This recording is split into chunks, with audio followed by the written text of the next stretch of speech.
I'm Logan Crawford, and right now on the Global Book Network, we're exploring the intersection of faith, fact, and critical thinking with a book that dares to ask tough questions. The name of the book, They Told Us Just to Believe. It's written by a terrific author. His name is Dan Friedrich, and he challenges traditional religious narratives and invites readers of all backgrounds to examine their beliefs with a clear, logical lens. This eye-opening read blends religious history, global perspective, and deep inquiry to help us build a more tolerant, truth-driven society. We're delighted to have this very talented author join us here today on GBN. We thank the team at Atticus Publishing for helping us put him on TV today, and we ask viewers like you to support authors like him by subscribing to our channel and by purchasing his amazing book. The links are below the interview. Dan, thank you so much for joining me here today. Yeah, and I really appreciate your interest in the book, Logan. My pleasure. It's a great book. I think it's so enlightening. Did your business background influence your approach to religious inquiry? Oh, definitely. One of the things I honed through my whole career was critical thinking, Mhm. asking the questions. I was always the guy that in the big meetings was, asking all the uncomfortable questions to try to get at what's the right thing to do and really understand how to move the business ahead. So those skills translated into what I did with my book. Faith needs to be questioned. It needs to be examined. It can't just be accepted because that's what my dad and mom told me, right? Yeah, that's true. There a priest once told me that blind faith wasn't faith at all. It was merely brainwashing. Yeah. And all of us, and probably not all of us, but the majority of the population, was raised in some religion and belief approach. And we were told that, that was supernatural and you had to believe it, under the penalty of, eternal damnation. So it's pretty good motivation to follow what you were told. Yeah. I'm like you. I was raised Catholic. I still consider myself a Catholic. Um, and, I think we were taught to question our faith. But once you questioned your faith, did you go back to believing, or did it reaffirm your faith, or did it shake your faith and shake your belief? You know what? It did not shake my belief in being kind and compassionate, empathetic, tolerant of others, trying to reach out, be as good a person as we can. So those basic tenets, no, of course, it didn't change that. But it certainly changed my thinking of where all this information and these origins came from. And, that was the big question. Was this stuff real or not real? And how did it originate and how can everybody in the world that has a different religion be right? So it certainly changed my thinking on all of that. Yeah. I think the basic tenets of all religions are kind of similar. And I always say a good Christian, a good Jew, a good Muslim, a good Hindu are generally all good or great people. We have extremists in every religion.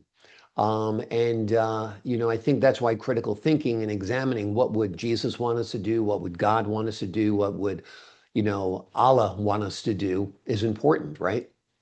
Yeah, yeah, I agree that going to more of a rational thinking approach, I think is better. I think even, when you do something, even if it's written in a historic text, that causes pain and suffering for someone or is cruel in some way, you need to discount that. And hopefully that's what my book helps people do that easier to basically say, you know what, that was written in a time where those things were acceptable and cruelty was pretty strong back thousands of years ago. And we've learned a lot through science and just advancement. So I think the main purpose of the book was to get rid of that type of oh, I have to do that because it said you had to do that. I think we need to use our brains as well. Exactly, exactly. What about some of like the traditions? I think about growing up Catholic. You didn't eat meat on Fridays. You didn't eat before Mass. Different things like that. Are they rituals? Sure. Were they bad for you? Not necessarily. I think, having a fast, sacrificing is actually perhaps a good thing at times. I mean, I still eat meat. I eat meat on Fridays now, and I don't fast before Mass and don't go to Mass nearly enough. But I don't think any of those things were necessarily bad or wrong or harmful to me in any ways, right? Yeah, I agree. I think it's the reason why is you were doing it, is what I'm challenging. Not that you did it. You use an example, well, we talk about Catholic, but what about, Islam or the Jewish faith? They also have fasting rituals. And we know from science now that fasting is a good thing. Now, their religion takes it too far. They say no, during Ramadan, no water. Well, Right. that's not good for your body. So you need to say, okay, well, let's do the fasting. And there's reasons I think spiritually why they do it as well as physical, but you really should hydrate and keep your body healthy to do it. So it's not necessarily, it's not a bad thing. And Right. just in general, the book, I don't tell people what to believe in the book. It's you believe what you want. I would say that if your belief harms other people or yourself, then it's not a good belief, and I am against it. But if you believe in certain things, who am I to tell you, Right. that that's right or wrong?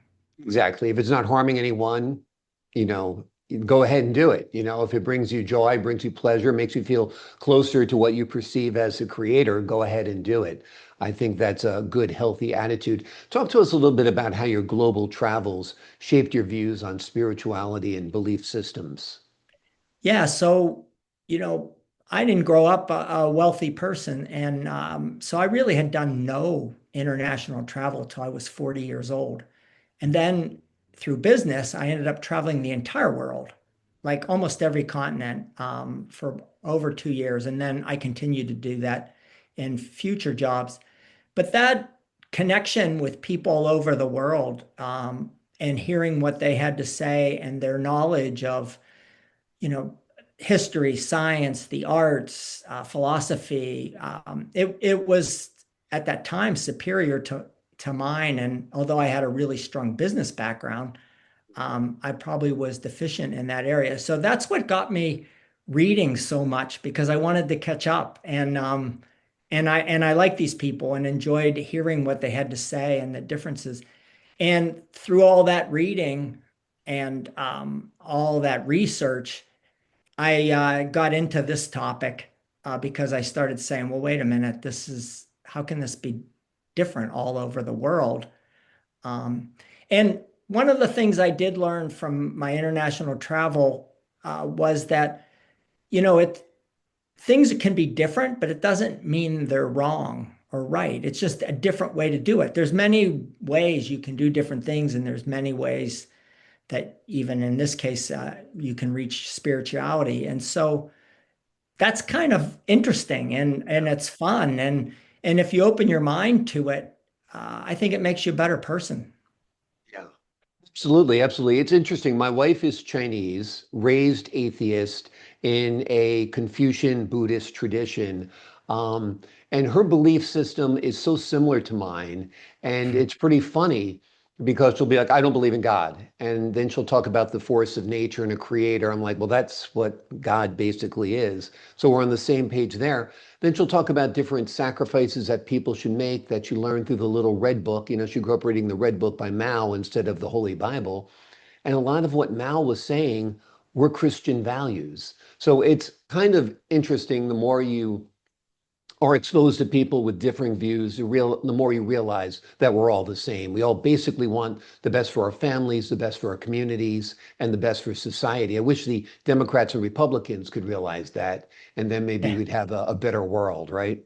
Yeah, I think that's probably part of the reason why I put the one chapter in the book called "Does God Really Bless America?" To try to sort of address that topic. Yeah, so but I agree with you that the thinking across all the religions, it is very similar. And I think in the book, I even talk about where some of the teachings from Jesus came from, and they originated from Confucius, which heavily influenced Mao and the Chinese society. Yeah. And he says he got it from people older than him. So, Right. you know, so you're right. It's pretty cool. And It's cool that there's this universal connection, you know. You think of, atheists as some kind of like, left-wing nut, in our exaggerated minds. But, they can be as spiritual, they can be as, reverent as, a devout Christian or a devout Jew or a devout Muslim. Your wife, I understand, helped you write this book in a way, shaped it, edited it. Tell me a little bit about her role. Yeah, so well, first of all, she's a very good writer as well. So I wrote the book, but she helped temper it. Um, That's what you know, wives do I'm best. Don't yeah, go there, they Dan. Don't really say that. You're going to get people angry. Right? no, no, that when you get lucky and find a good spouse, they make you better. Yep. And so she definitely made the book better. And she would, sometimes some of my statements in the book were too extreme, and she would temper it, and I like it better that Yeah. way. And I had some humor in the book, but she helped me put a little bit more in, which I think to keep the book a little lighter and easy to read, I think the humor is good and helps people sort of laugh at themselves a little bit because what when I did a lot of this research, one of my and right or wrong, one of my first reactions when I finally realized where all these things came from is I actually felt a little stupid, but that's the ego speaking. Yeah. I was sort of embarrassed. I'm like, how could I have been, you know, this is too strong a word, but swindled for lack of a better, Yeah. I got fooled. And but then I thought about, well, wait, there's almost 7 billion people in the world that are kind of in the same boat as me. Right. So, I should let it go. Hmm. And so that's some of the learning from the book as well. Yeah. It's interesting, though, contrary to that is the fact that there are so many very learned people. I mean, I was educated by Jesuits. I mean, Yeah. these people have multiple PhDs and they still have strong faith. So, it is a matter of like you say, personal preference, personal choice, but to arrive there through critical thinking and through logic, I think is important. And I think the distinction they make between blind faith and informed belief is a strong, strong case for, you know, your own personal belief system. How do you personally define spirituality now after having been on this journey? So I still believe in a higher power. Mhm. I hate to call it a God because it connotes some person or thing. Mhm. Where I go is, we don't know. So I don't like making things up. Uh, but I do believe because of the size of the universe and what we see and the complexity of just creation in general, that there is some force that originated this or created it, and don't know what that is. I don't even know what form it's in, but I certainly think it's there. The other thing that I became from writing this book was what a lot of the founding fathers of the United States were thought to be, which was a deist as opposed to a theist. And for the listeners, a theist is most religions are theists. They have a personal relationship with God and they think God does with them. A deist says the God created everything, and then we're on our own to make it the best we possibly can. It's a more action-oriented belief system.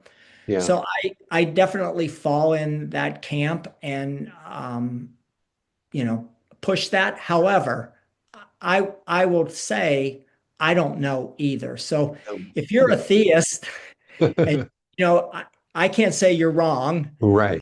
but you can't say I'm wrong either. And Exactly.